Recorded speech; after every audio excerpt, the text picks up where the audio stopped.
Саламатсыздарбы урматтуу телекөрүүчүлөр. Бүгүнкү биздин көрсөтүүбүздө алыскы Баткен облусундагы, тагыраагы Баткен шаарындагы Кыргызстандын желегин желбиреткен спортчуларды чагылдырмакчыбыз. Көрсөтүүнүн соңуна чейин биз менен болуңуздар.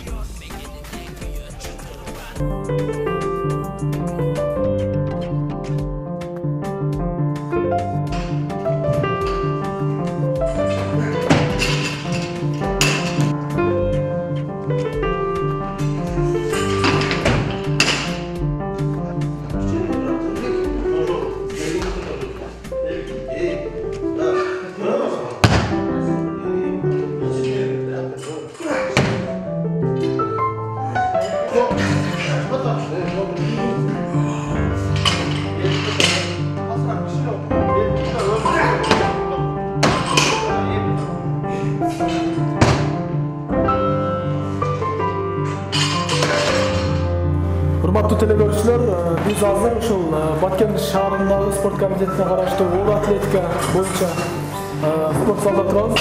Айтсаңыз, ушул оор атлетика менен канча жылдан бери ушул Баткен шаарында машыктырып келесиз? Баткен шаарында 2008 жылдан бери балдарды машыктырып келет. Анан бул шаардын ачылышына себепкер неме болгон, спорт комитети өзү болгон. Анан ошол жылдан бери көп спортсмендер талапкер, чеберликке талапкер чыккан. Мындай айтканда бул залдын ичинен чыккан балдар дүйнөлүк аренада катышуучу эле болуп калган. Эмнеге жакшы деңгээлге, жогорку деңгээлге чыкпай атат? Деңгээлге чыгыш үчүн мындай айтканда акча маселеси болот көбүнчө. Өкмөт тарабынан дагы караш керек. Өзүбүздүн шаардын мындай айтканда финансы, акча тарабы кичине слабыраак. Мындай айтканда чоңураак агентстводон балдарга кичине кароо болсо, ал жака чыгышы мүмкүн. Башка мамлекеттерге караганда ар бир жылы 4-5 жыл сбор болуш керек. Ошол пока жок. Кыргызстандын балдар, биздин Баткенден чыккан балдар бар сборныйда. Үч бала бар азыр. Бирөө чоңдордо, бирөө жаштардын неместерин, бирөө кичинелердин курама командасында. Азыр үчөө тең азыр Бишкекте, бирөө азыр Казакстанга сарайына кетти. Ошондой болот. Бирок кароо болсо, чыкса болот дүйнөлүк арена. Ошондо мамлекет тарабынан жакшы жардам берип атат да. Берип атат. Башка областтарга караганда биздин зал жакшы. Мына айткан Бишкекте дагы ушундай, бирок Бишкекте 7 помост бар, bizde 5 помост, 2 помост кичине. Шаардагы буга караганда мына где-то бир 2 метрлик кичине да. А так ушул шаардагыдай эле биздики дагы. Мен азыр салмагым 55, 100 килограммга чейин көтөрөм. Бул спортко мен 2 класста келгем. Азыр 8 классмын. Келгениме 6 жыл болуп атат. Бул спортко келгеним себеби ошол өзүмдү коргош үчүн келгем. Кыргызстандын желегин желбиретиш, анан Баткенге дагы бир спорт залы ачылсын деген, ушу ата-энемди кубантып, агайды кубантып, досторумду ушу Кыргызстанды кубантып, бир Кыргызстандын желегин желбиретким келет. Кыргызстандын биринчилигини 4 жолу багынтырдым. Митар Шариповдун элесине арналган оюнда бир жолу Кыргызстандын биринчилигинен экин алдым, экинчи жолу Спартакиадада. Калган Кыргызстан биринчилигиде азыр 4 жылдан бери алам бирди. Спартакиададан да эле.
Урматтуу телекөрүүчүлөр, биз ошол Баткен шаардык спорт комитетинин спортчусу Акжол мырзанын ушул чемпиондук курунан баштасак маекте.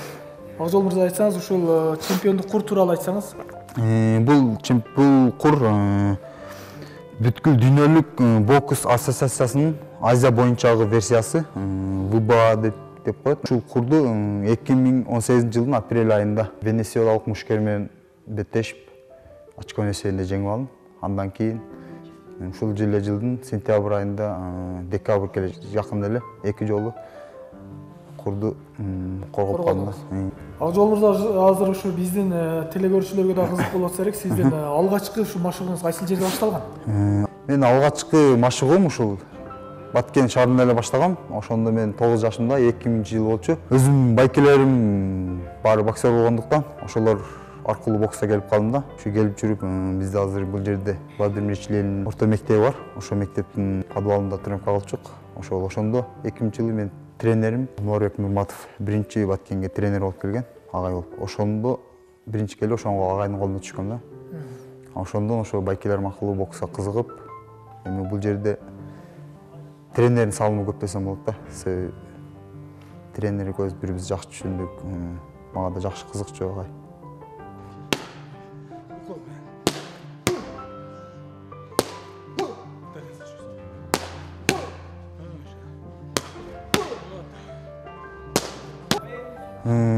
Мен ушул бокстагы ийгиликтерим ушул 2000-жылдан бери 18 жыл болуптур бокска катышканыма. Ошондон бери 2005-жылы ушул өспүрүмдөр арасында Кыргызстанды жеңип алдым. Андан кийин уландар арасында 2007-жылы, андан кийин 2013-жылы чоңдор арасында Кыргызстан үчүн 3 жолу жеңип алдым да. Андан кийин мен нефт өндүргөн мамлекеттер арасында дүйнө кубогун жеңип алдым. Анан көптөгөн ушу эл аралык мелдештерде призер, жеңүүчү болуп ушундай болуп аттым. Эми жетишкендиктер Кудайга шүгүр жакшы эле. Посещал. Красный угол ринга. Встречайте чемпиона WBA Азия из России, город Екатеринбург, Акжол Сулайманбек Улу. А вот теперь представитель Екатеринбурга.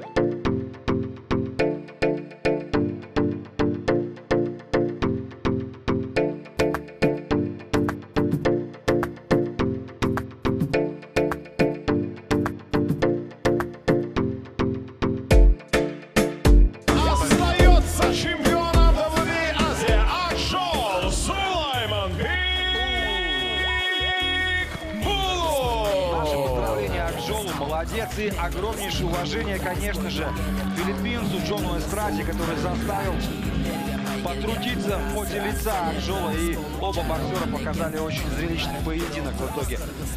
Кичинекей мезгилинде өзүм мунун агасын тренировка кылдырып жүргөм.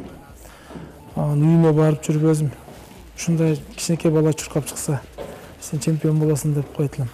Болсом тренировка да кылбайт эле. Анан келип баштады. 3-классынан баштап даярдадык. Эми көп кыйынчылыктар болот. Кыйынчылыксыз эч ким ишке жетпейт экен. Бир балдарым чыгып, дүйнөлүк аренада чыгып, өзүн көргөзүп, өзүбүздүн Кыргызстан желегин желбиретсе деген ар бир агайдын мечтасы. Мен ойлойм, мен да мечтамдын бир бөлүгү жеттим деп ойлойм да. Мына Азиянын чемпиону болуп, Кыргызстан желегин көтөрүп, дүйнө жүзгө таанылып атат. Азыр дүйнөдө өзүнүн ушул версиясында 10-чу орунга чыгып калды, первый десятка. Бул деген дүйнө жүзүндө 10-та эң кыйын боксердин бирөөсү деп атат. Бул мен үчүн бакыт, мен сыймыктанам ушул нерсеге. Ушуга мен өзүм кичинекей болсо да салымым кошконуна сүйүнөм. Ушул жеңиштериңиздин арасынан эң бир кубанган, эсте каларлык бир жеңишиңизден айтып өтсөңүз.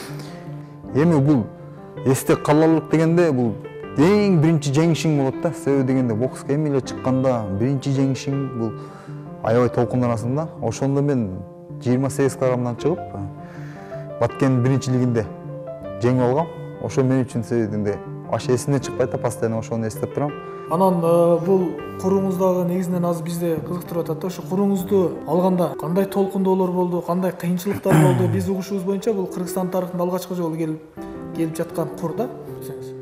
Бул курга мээнет өтө катуу болду. Мисалы 18 жылдык мээнет десем болот да. Себеби дегенде ошол мен кичинекейимден ушул кесиптик бокска өтө кызыкчумун да.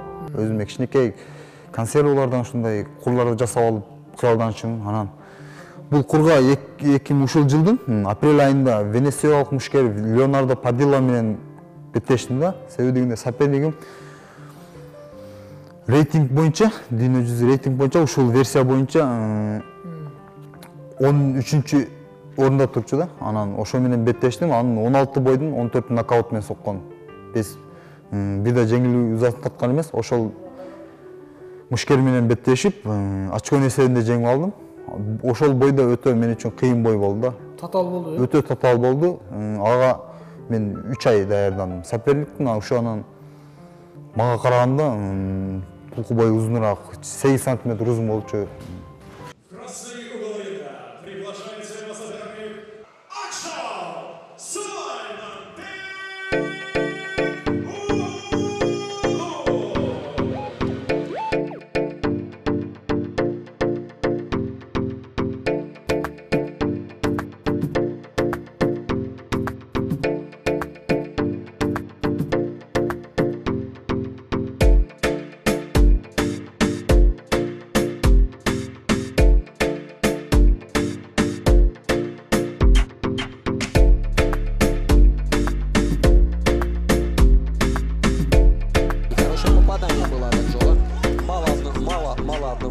Вполне возможно, нужно продолжение атаки. Ну и решил взорваться в концовке. Смотрите, Падиле пошел было вперед. Успел, правда, пропустить апперкот, и все закончилось клинчем.